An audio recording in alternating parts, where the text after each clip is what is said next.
not the easiest conversation with my wife, Jen, to come home and say, he just rolled up in a food truck and he was like, let's do a coffee truck. And I was like, what? That's crazy. Let's do it. This truck was white after we pulled the wrap off it. And then we just hung a clothesline and we got t-shirts. And so we had t-shirts. That was our only branding. The thing I feel is so unique about Jen and Derek is that they really champion each other. Like, they really get each person how special they are. Derek is so smart and he's so passionate.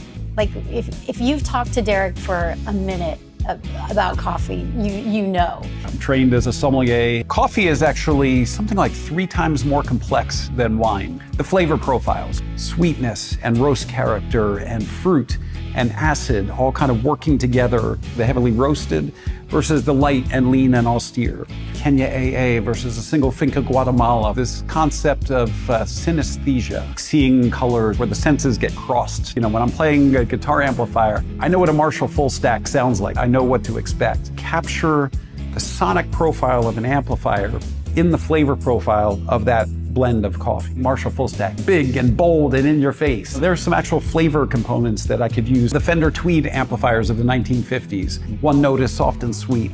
The next note, they dig in, Ohm's law of electrical resistance. Match up the ohm rating between the amplifier and the speaker cabinet. The big mural on the wall here is of one of my vintage Fender amplifiers. There's a big coiled wire. The ohm rating is what is contained in that wire. All of a sudden, I had this rock and roll coffee brand. I had the ability to kind of get flavor profiles related to sonic. Literally, the coffee informs the music informs the coffee.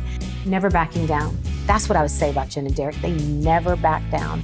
The two of them together, their dedication is, it's huge. There's a lyric in our song that's coming out. It's called Semi-Sentimental.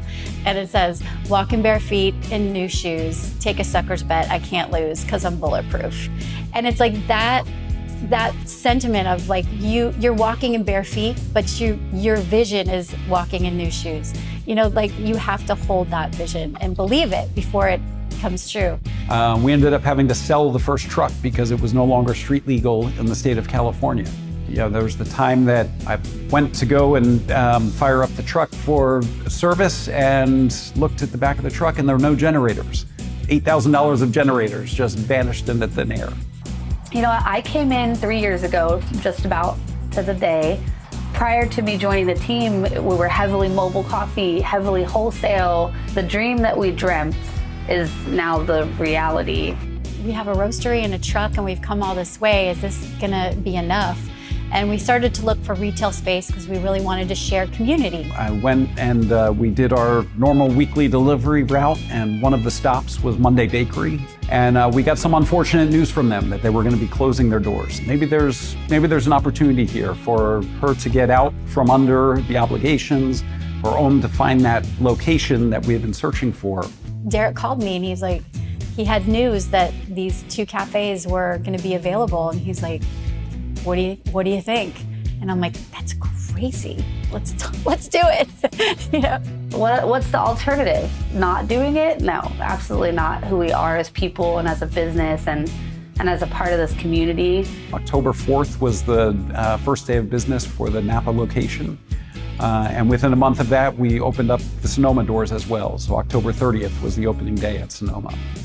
When I walked in for the first shift, and we're brewing coffee, one of the first things I said to my team was, I cannot wait for my kids and my family to come in here and see what I did, what we did. You know, we wanted this coffee to be part of our community.